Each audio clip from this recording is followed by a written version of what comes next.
Motorcycle companies अपनी bikes में सारे एसेंशियल कंपोनेंट्स पहले से ही देकर रखती हैं। फिर भी काफी सारे लोग अपनी बाइक्स में कुछ एडिशनल पार्ट्स ऐड या रिप्लेस करके उसे मॉडिफाई करते हैं।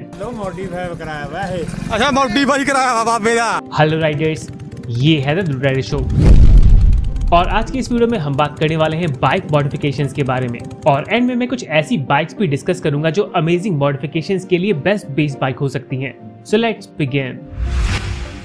अपने आप को स्पेशल और दूसरों से काफी अलग समझना बेसिक ह्यूमन नेचर है। बाइक मॉडिफिकेशंस भी इसी बेसिक नेचर को रिफ्लेक्ट करने का एक तरीका है। स्मॉल स्टिकर से लेकर कंप्लीट बॉडी चेंज तक हर तरह की ट्यूनिंग को मॉडिफिकेशन ही कहा जाता है।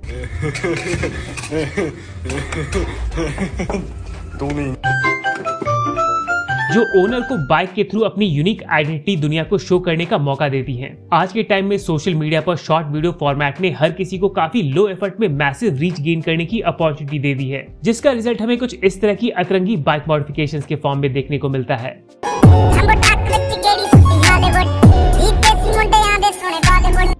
क्लियरली इन लोगों ने सिर्फ व्यूज और लाइक्स के लिए अपनी बाइक्स में अजीब सी चीजें ऐड कर दी हैं, जो ना तो दिखने में अपीलिंग है और ना ही इनकी कोई यूटिलिटी है। बट कुछ क्रिएटर्स काफी ज्यादा मेहनत और हाई एंड रिसोर्सेज यूज करके काफी प्रैक्टिकल मॉडिफिकेशंस बिल्ड करते हैं।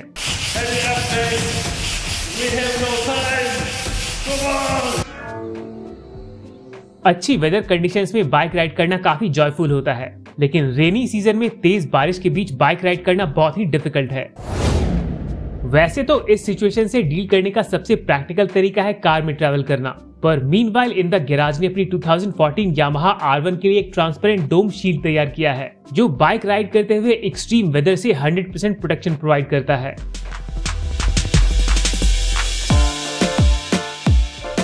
इस शील्ड को बनाने के लिए स्ट्रक्चरल फोम मोल्डिंग और हीट मोल्डिंग जैसी कॉम्प्लेक्स टेक्निक्स का यूज किया गया है, जो श्योरली काफी एक्सपेंसिव हैं।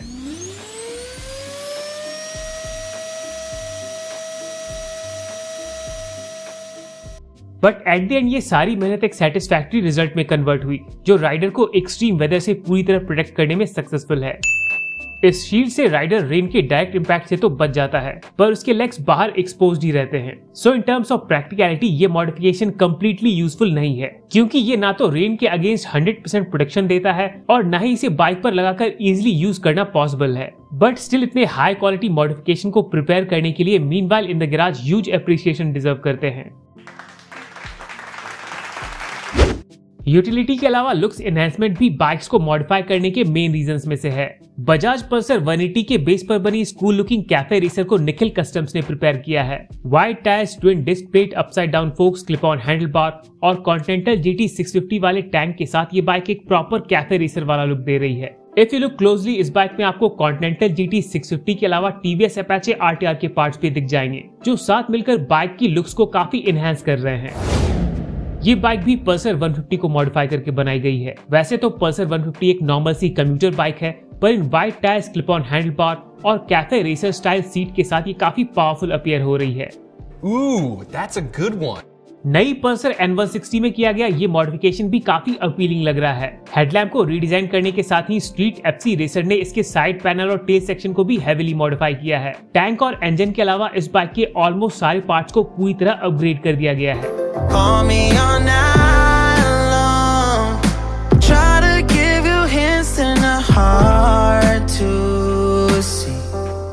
इस बाइक के अट्रैक्टिव डिजाइन को देखकर कई व्यूअर्स अपनी N160 को इसी तरह मॉडिफाई करने की प्लानिंग कर रहे होंगे, but unfortunately street FC racer Bharat के नहीं स्पेन के कस्टम बिल्डर्स हैं। सो अगर आपको इनसे अपनी बाइक मॉडिफाई करानी है तो आपको स्पेन जाना पड़ेगा।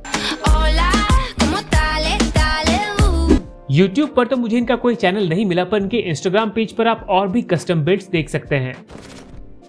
रनिंग कंडीशन वाली मोटरसाइकिल्स में स्मॉल एंड लार्ज चेंजेस करके अच्छी मॉडिफाइड बाइक तैयार करना टफ तो है, पर सालों से अनयूज्ड कंडीशन में पड़ी हुई बाइक को रिस्टोर करके कंप्लीटली न्यू कंडीशन में लाने का काम काफी ज्यादा डिफिकल्ट है।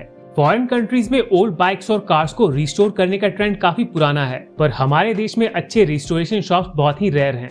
माइकल रिस्टोरेशन एक US बेस्ड चैनल है जो विंटेज मोटरसाइकिल्स को काफी प्रोफेशनल वे में रिस्टोर करके ऑलमोस्ट न्यू कंडीशन में लाने का काम करता है।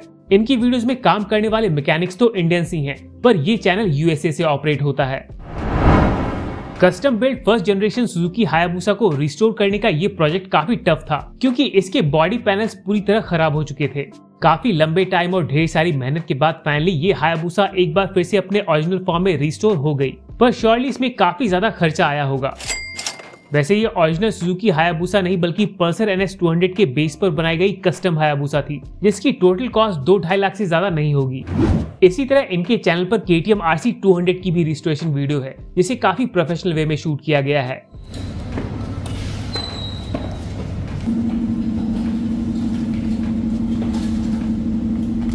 नो डाउट ये रिस्टोरेशन काफी मेहनत और स्किल का काम है, पर इन माय ओपिनियन ये वीडियोस कंप्लीटली रियल नहीं है।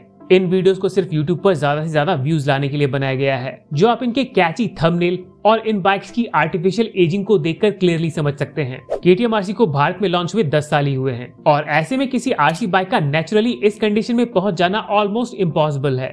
YouTube पर और भी कई चैनल्स हैं जो इस तरह के रिस्टोरेशन वीडियोस बनाते हैं। नो डाउट ये काफी मेहनत वाला काम है, और कम्प्लीटली रियल ना होते हुए भी ये प्रोजेक्ट्स रियल रिस्टोरेशन करने में काफी हेल्पफुल हो सकते हैं। मॉडिफिकेशंस और रिस्टोरेशंस देखने के बाद अब भारतीय मार्केट में अवेलेबल कुछ स्पेशल बाइक्स की बात करते हैं, जिन्हें एज अ बेस बाइक बनाकर काफी अमेजिंग प्रोजेक्ट्स बनाए जा सकते हैं। TVS Ronin भारतीय मार्केट की पहली बाइक है जिसे ऑफिशियली कस्टम प्रोजेक्ट्स के लिए बेस के फॉर्म में प्रेजेंट किया गया है। TVS अपने कई इवेंट्स में भी Ronin के यूनिक कस्टम वर्जन्स को शोकेस करता है। इसके नीट एंड क्लीन डिजाइन की वजह से Ronin को इजीली कैफे रेसर और स्क्रैम्बलर में कन्वर्ट किया जा सकता है। कारगिल वॉर के हीरोज को ट्रिब्यूट देने के लिए TVS ने Ronin के पराक्रम वर्जन को भी शोकेस किया था, जो रियली काफी अमेजिंग दिखती है। I spit raps like a heart attack, fast fatal heart impact, past painful scars, in fact I blast tasteful bars and packs. I'm just like a soldier, I keep on moving forward. Royal Enfield Hunter 350 और classic 350 भी modifications के लिए काफी अच्छी bikes हैं। Rajputana customs के साथ collaboration में बनी ये custom bike royal Enfield classic 350 पर बनाई गई है।